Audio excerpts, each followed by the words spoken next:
Today, we are speaking with clarity consultant Kyle Smith. He has a podcast, Limitless Life Podcast. Kyle, could you please introduce yourself and let people know a little more about you, please? Sure. Like you mentioned, my name is Kyle Smith. I'm a clarity consultant. That's what my role is. And I help folks get unstuck, celebrate their wins, and create goals that inspire them and get them done in less time. In short.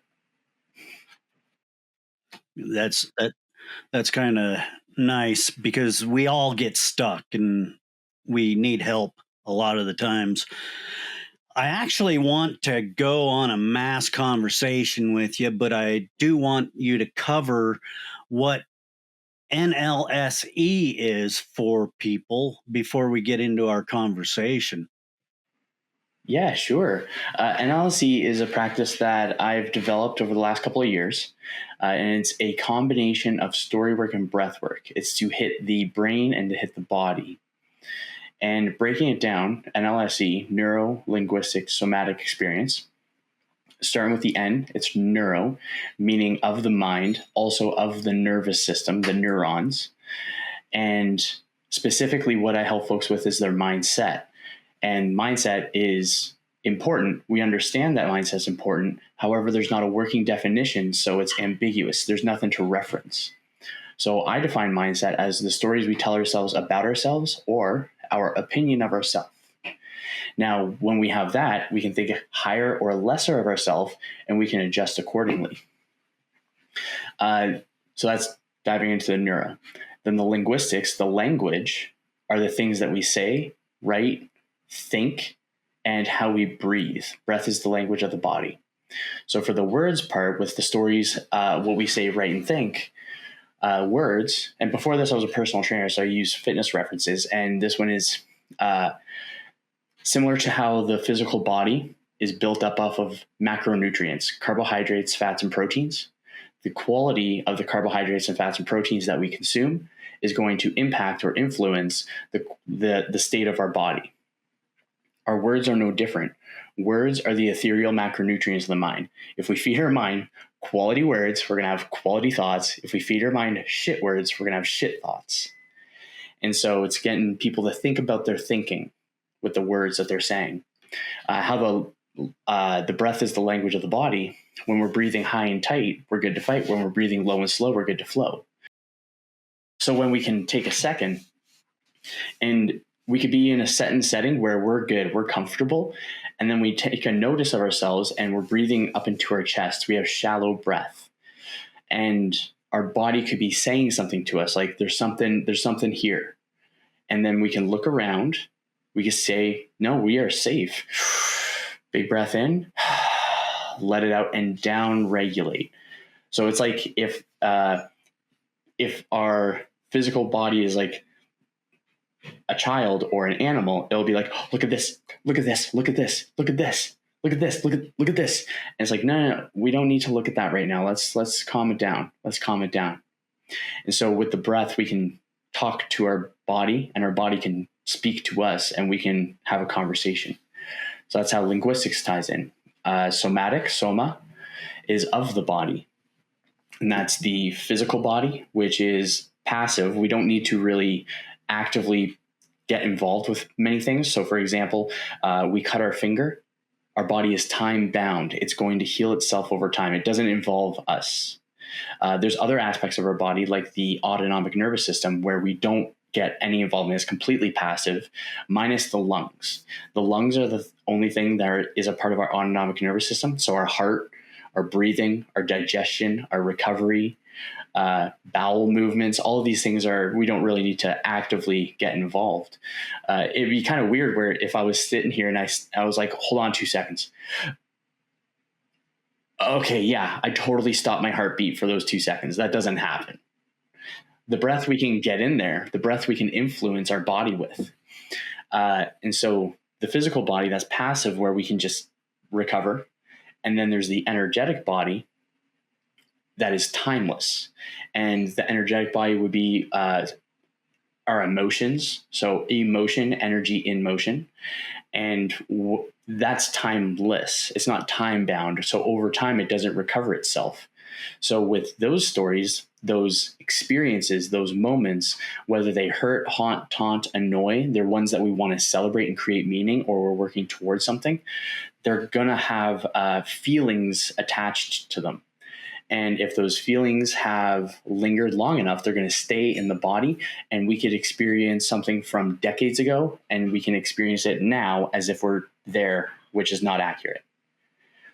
And so when we go into the energetic body and into the physical body and into the mind, to be able to alleviate our body of all this pent up energy, of all this negative narrative, all this talk, all this smack talk. It's not even self-talk, it's just smack talk. When we start to filter through all of those, then what happens is we shift how we feel about ourselves. We feel in the moment different. And so NLSE, experience, E, it happens real time. People feel the experience and the emotions changing as they do this practice. I like that a lot. I've been studying and practicing NLP for quite some time, and it really piqued my interest when that NLSE. What is this? So, thank you for sharing that, Kyle. It was very interesting.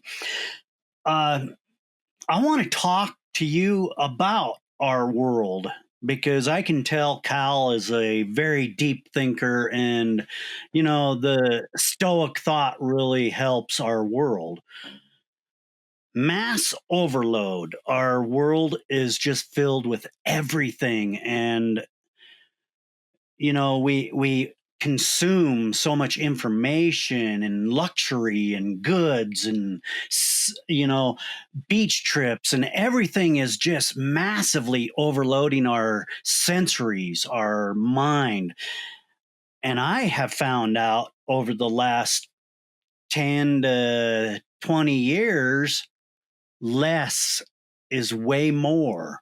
And if we bring it back to ourself, and we, like you kind of laid out there, if we just slow down and we don't have to get involved with all of that, and know that you're okay if you're not part of everything. I want to talk a little bit about that. And what are your thoughts on that subject, Kyle? That is such a cool question, dude. And it's something that I have thought of. I think that there is a lot of noise and distraction. And I believe that when we are trying to be a part of everything, we're not choosing to be a part of something. Because we're spreading ourselves too thin, and we're not going to be able to be a part of the solution of the problem. So what I find is folks want to bring awareness to everything. They don't want to actually solve the problem. So I think that what decreases distraction is when we find a problem that we actually want to work on. So our problem becomes our passion. And when we're a part of that problem solving, then we don't need to worry about distractions. And honestly, I heard this one. My lady told me it the other day. Coach of ours actually shared it, and he referred it to food, but I believe it applies to everything, where the more exciting life gets, and he said food, the more simple food gets. We can expand that. The more exciting life gets, the more simple life gets. Or more exciting life gets, the more simple life gets. And when we have all this information, and there's this perceived expectation to be a part of everything, I think that that's not helpful. People can do that if they wish, but I don't think it's actually useful. It's not being a part of it if people are spreading themselves thin. I think start one thing, solve the problem, do the next thing, solve the problem, do the next thing, and have those problems be things that you're really excited to solve, because it alleviates a pain of some sort from either the self or others. And when it comes to the amount of information, I think that it's important to be mindful and intentional with the information that we're consuming. Because if we're consuming information mostly off of the internet, then it's not personal information, it's personalized information. We're just seeing information to validate our own perceived biases unless we've trained the algorithm to do otherwise. Because we can train our algorithm to find information that we want to see and say, I don't want to watch this, I don't want to see this because it impacts me in this way, that way, or whatever. And then removing the distractions as much as possible. And by uncluttering and decreasing the amount of stuff, I saying it with the similar idea stories, when we declutter the mind, we have room to throw the party. When we declutter our life, we have room to throw a freaking party. And we can really like do some good work. Yeah. So that would be one of my thoughts on it for sure. Yeah, that's a good discovery.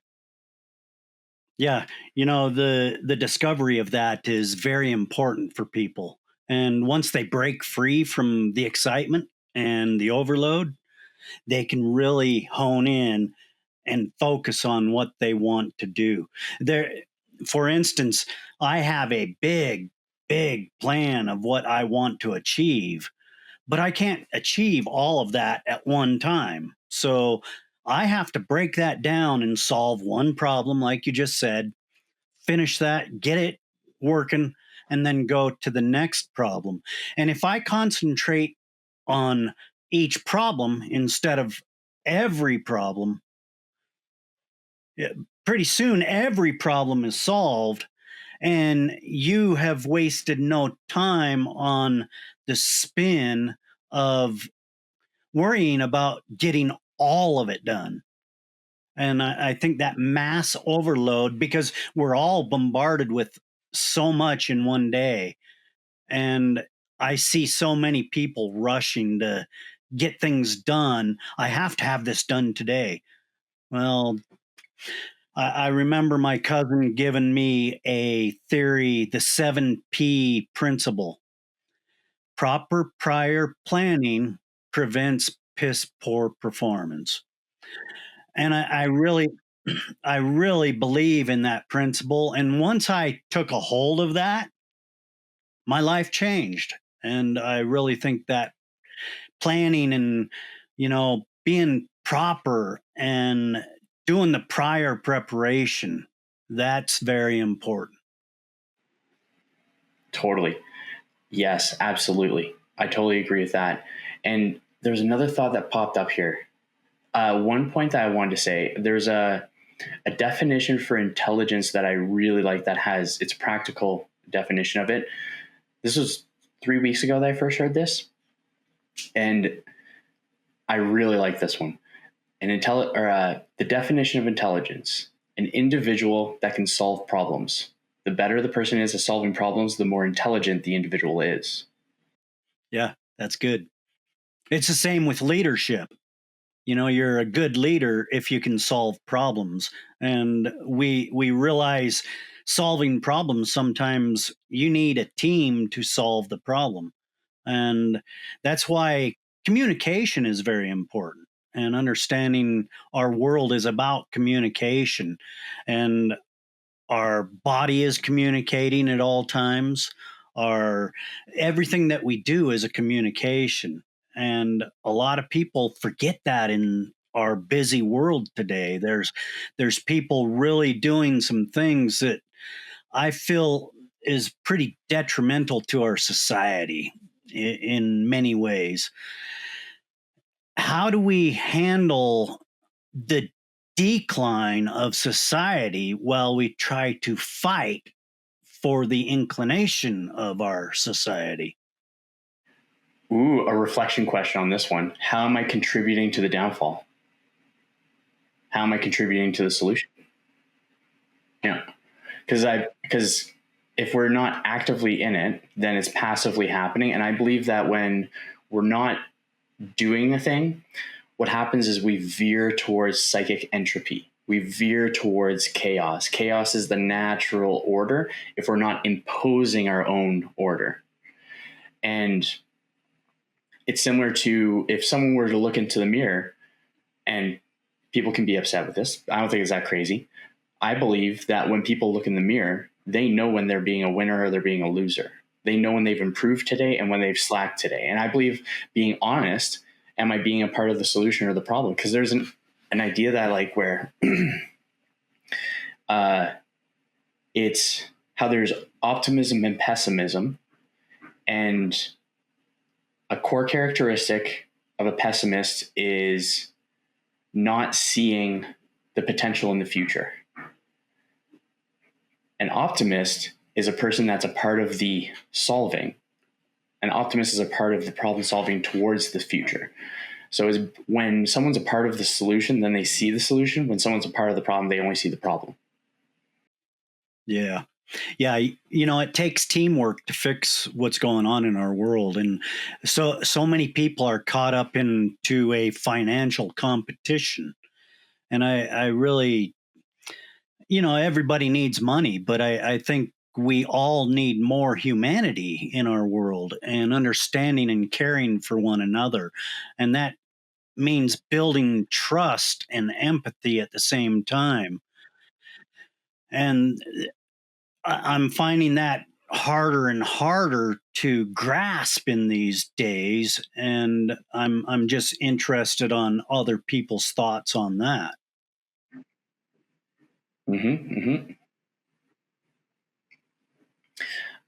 Shift the focus. I'm going to answer it on the fly because this is a cool question. The simple, and it's the simple one. It'd be to shift the focus from vanity metrics to metrics that matter. So we can have like bank account measuring contests all we want, but if the quality of the character and the merit of the character is not stellar, then it's not going to matter how much money someone has. Because I don't think that is the amount of money that brings out the person. I believe that money just shows who the person was to begin with. And so I think that the focus would be for decreasing vanity metrics, and then it'd be increasing more of the fulfillment and the feels aspect. So money there's numbers, it's tangible, it's scientific, there's metrics, it's easy to measure. How good someone feels on the inside is a little bit more difficult. And so when we have more people that are aware that they feel better in general, and they're pursuing the goal that they want to, then people are going to veer towards each other that way. And so when we actually shift our focus from, or we can maintain an importance of financials, and that's totally fair, as long as we don't remove the soul from the character, the consciousness, the heart. It's similar to other than Tony Stark's actual response, but similar to Avengers: take away the armor, what are you? Take away the money, who are you? Take away the Lambo, who are you? Give the person money, who are you? Right? It works in both directions. Of course, Tony Stark said billionaire played with philanthropist, but whatever. I think when we take away the armor, what's left is the truest version of ourselves. And I believe that when things are stripped away, and even if it's not like literally, even if there's a metaphorical break, like let's say it's a weekend retreat or a session or something like that, where it's not even of importance, and it's about communication, collaboration, and elevation, then the group itself is going to be a bunch of rock stars. Mm-hmm. Well, we're really caught up in financial competition instead of freedom of our mind, our soul, and we really need to have people come together without that financial competition. How do we do that? Mm-hmm. Absolutely. I would say so. And then I would also say that the vulnerable point could be different depending on the person. So someone could have all the financial accolades while also feeling lost in their own sense of they're diving into their own winter arc. They're diving into their own dark story. They're diving into that point where it's going to be like, this is going to be the time to prove it. And then on the opposite end, if someone has nothing, then that's an opportunity to prove it as well. That's how I would put that one. Cool. Yeah. Yeah. So basically, the best time to really truly know who someone is when they're at their most vulnerable point. Is that correct? Yes, it's true. It's true. I actually have this is my own mantra, my own little story that I remind myself if I'm really if I find myself in the stuck and suck, I remind myself of this, and it's pain is the blacksmith that forges us into the ultimate weapon. We start out as iron ore, and we're all misshapen, and we're in the earth, and we're comfy, we're cozy, we're sheltered by the elements, and then either by choice or by chance, we're found. So either by choice or by chance, we're ripped out of the ground, or by choice, we allow ourselves to be found. Ooh, that flowed real well. Damn.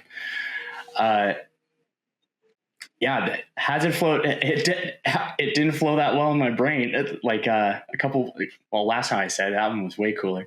And so from that point, the iron ore is melted down. It's put into, I'll use a sword as an example. It's put into the mold for a sword. Then that sword is heated up. It's beaten. It's cooled down. It's sharpened. It's heated up. It's cooled down. It's beaten. It's sharpened. Rinse and repeat until eventually the pain that the blacksmith has incurred forges you into the ultimate weapon. You become your own Excalibur. So you go from iron ore to Excalibur, and then from Excalibur, you have a knight that's ready to go fight the dragons. And the dragon is in the way of the gold. The dragon is the story. The gold is what we want. And when we take that sword and we fight that dragon, we feel pain. There's like a ugh. And that's because that dragon is our present self wanting to stay the same. So by inflicting that pain, we're forging ourselves, we're sharpening ourselves. And it's not crazy. It's not a huge amount of pain. And pain, when people think of it, is like, oh, it's excruciating. No, it's just discomfort. And just, it's all good. It's all good. I'm sure you've lived through crazier shenanigans. And then from there, I actually think of it where rather than slaying the dragon, rather than slaying the story, own the story. Become the dragon rider. So you get the dragon ride, you get to be the dragon rider, and you get the gold. And that's by taking the stories, owning the stories, and then allowing them to no longer have power over us, and we have power over them. And stories are experiences, memories, moments, traumas, hurts, haunts, taunts, ouchie stories, awesome stories, death stories, dreams. I've done a couple things. Yeah, it all builds into a inspiration. And once you find that inspiration, it is a passion. And I found once you hone into that and start doing it, that's the trick, doing it. And you turn that passion into remarkable things. It can change the world, even if it's one story at a time. And that's kind of what we do with podcasting.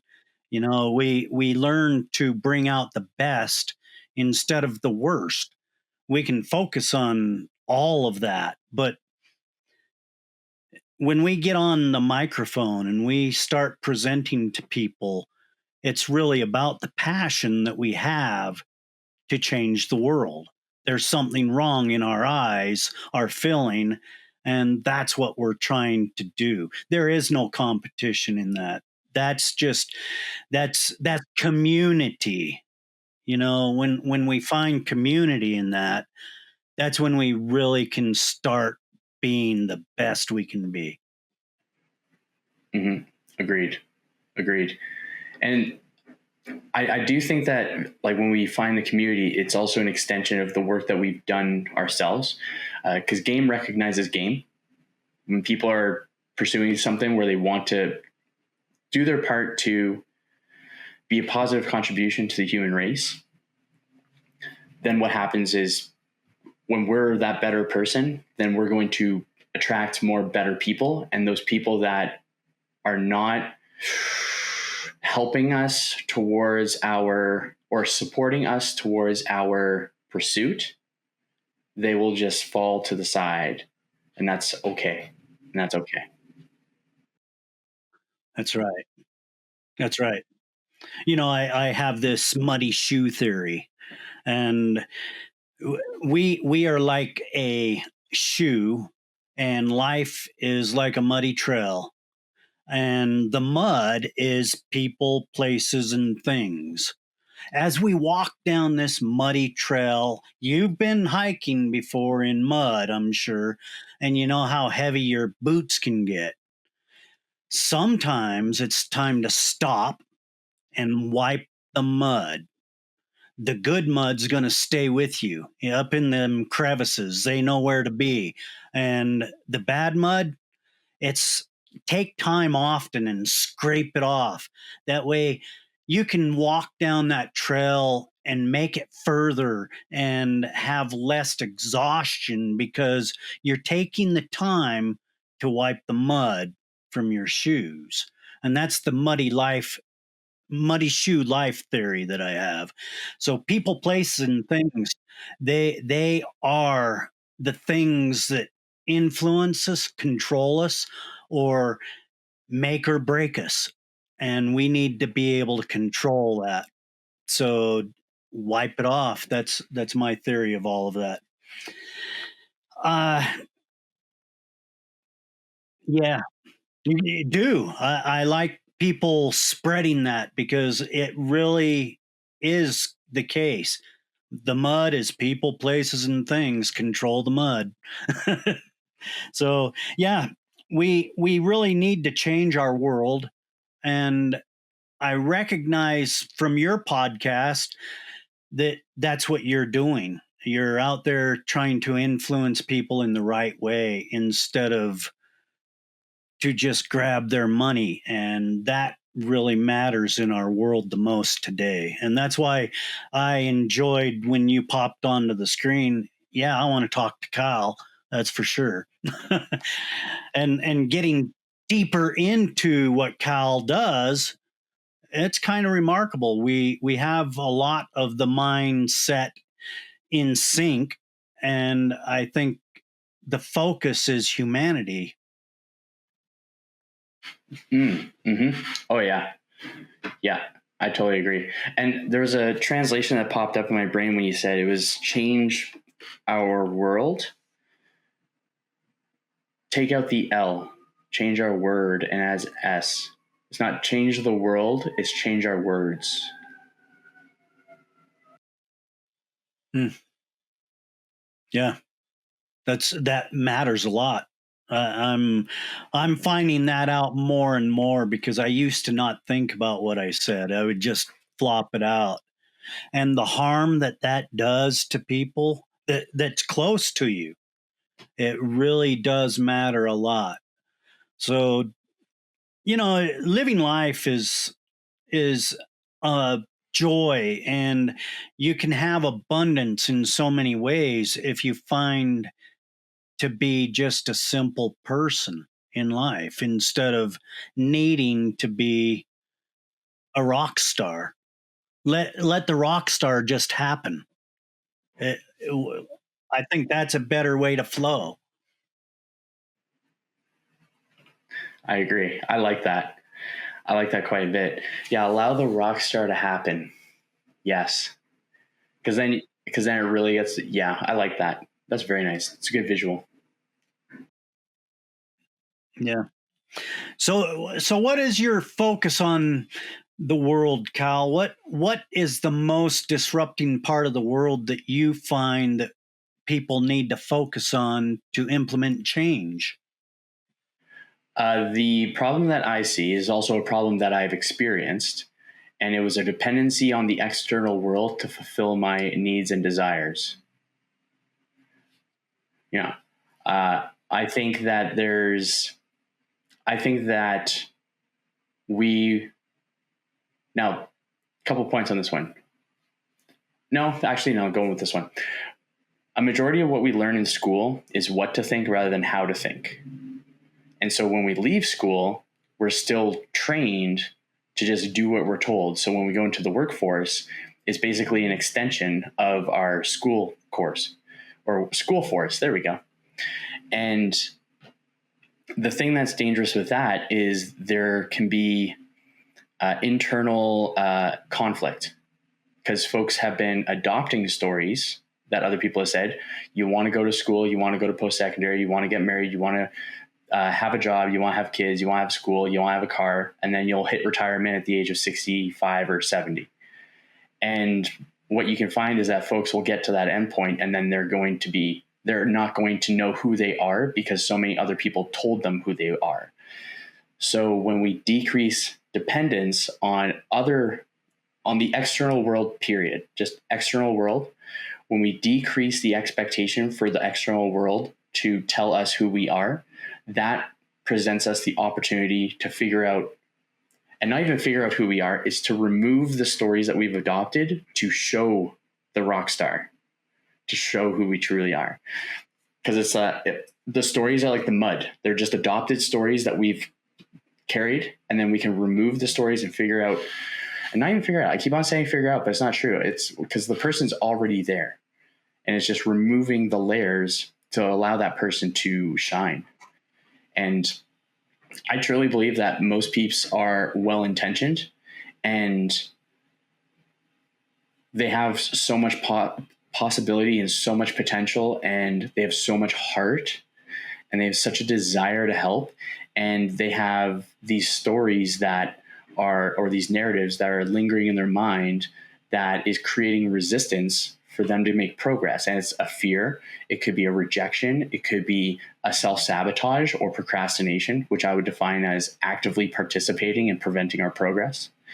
And when we figure out the resistance, remove the resistance, then we can allow ourself with capital S to shine through. So I want sovereign savage servants. I want folks that are autonomous, out there thinking for themselves, knowing that they're on a journey, that they're bettering themselves, they're continuously bettering themselves, and they're bettering the world around them as a side effect. The world is just going to happen as a side effect. If they're freaking crushing it, then absolutely can. So it's the adoption of other people's stories. And another thing as well is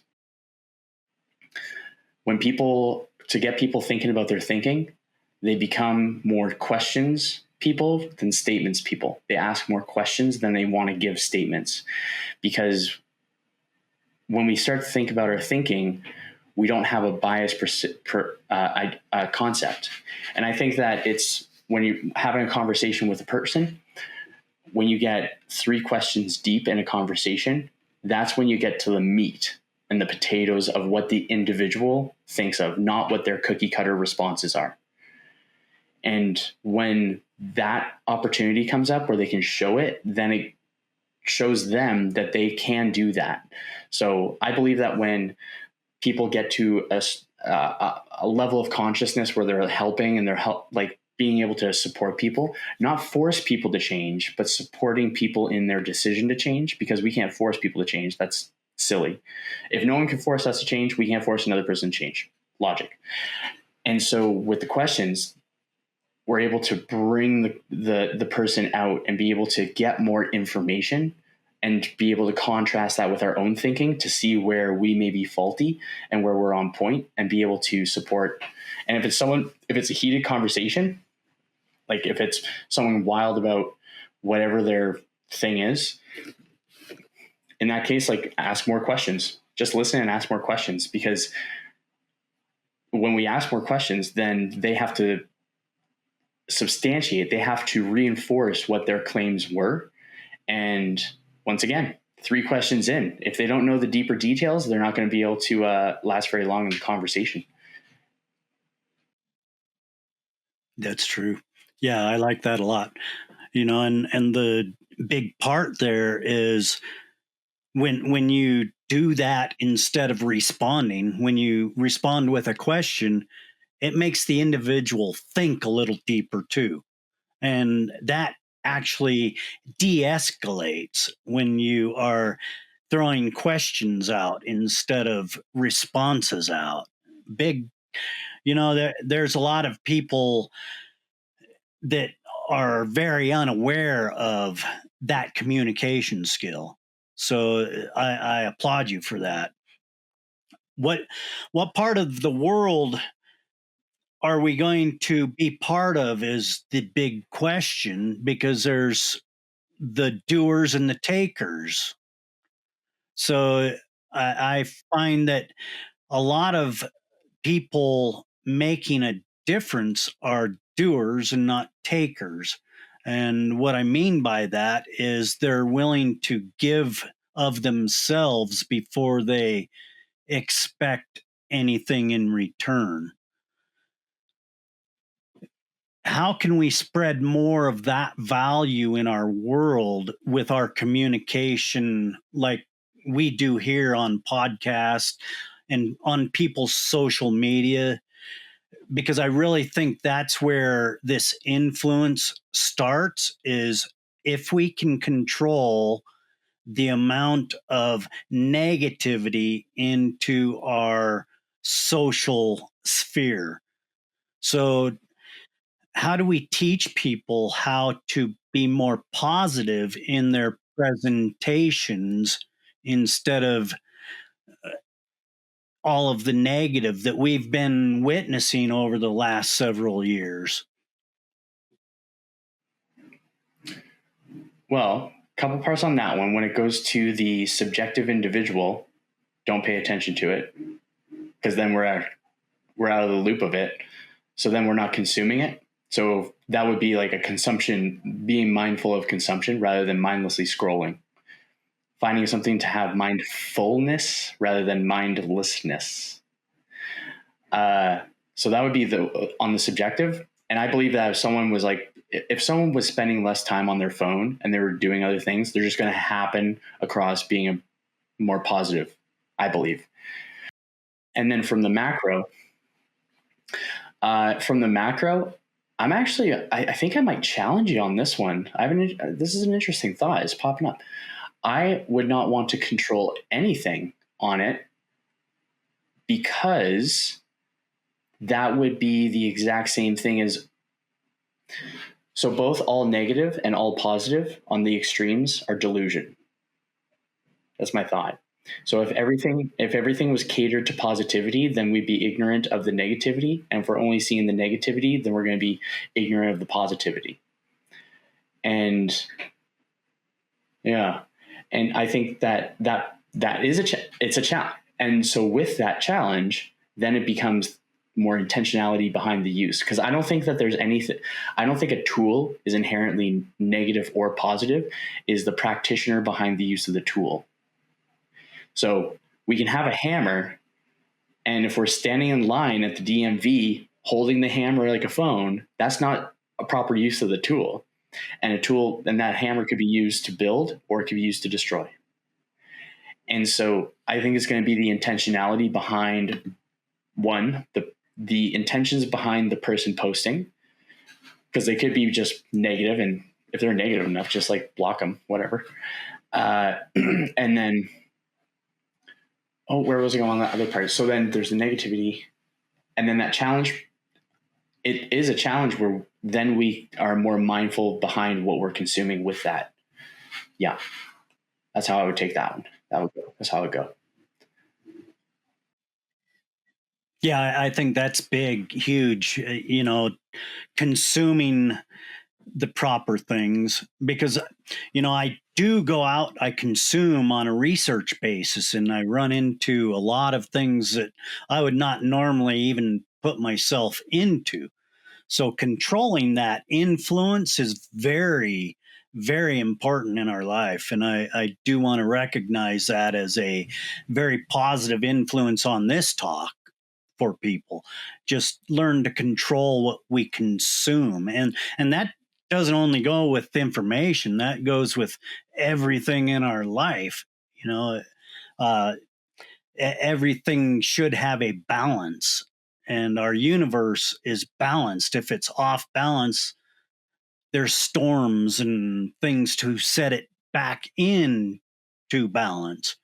So it's interesting to have these good conversations, and when we challenge each other with thoughts, it can change how we think.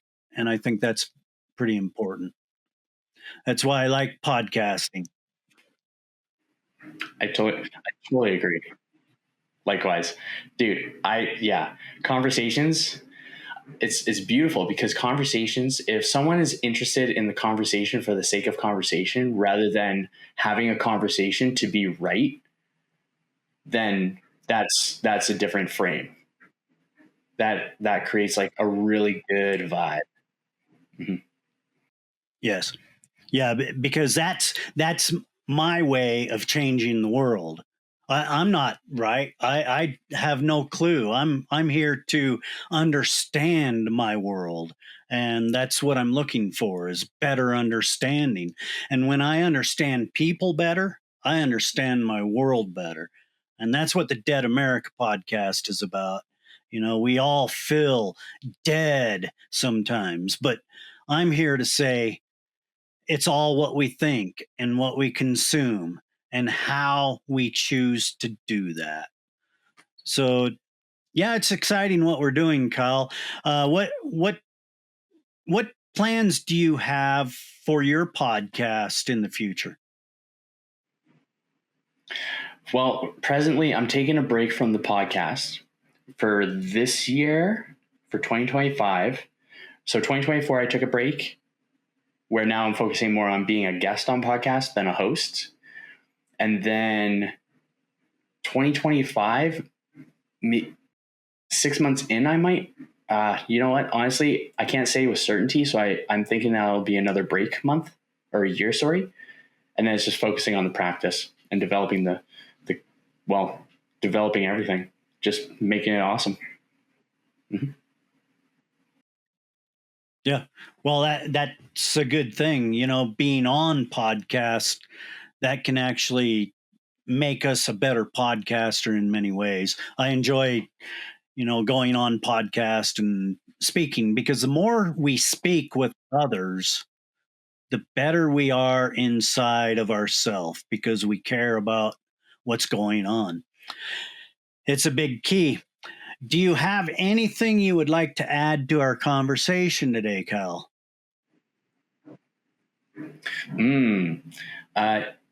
Yeah, I'll leave. One thing that I like to share, and it's a mantra of my own that I remind myself of very often. So I'll share it out. And it's to keep up the kindness. And when I say kindness, I don't think of it as a feeling. I don't think of it as an emotion. I believe that when we see kindness, we recognize kindness. And by practicing kindness, by practicing being kind, both internally and externally, and I would actually argue more importantly internally, because then we're going to have a better external relationship. When we keep up that kindness, people are going to feel that kindness. They're going to give that kindness. And the better that we can keep up that kindness, the more kindness there's going to be. I like that a lot. Kyle, how can people find you and, participate with you? Sweet.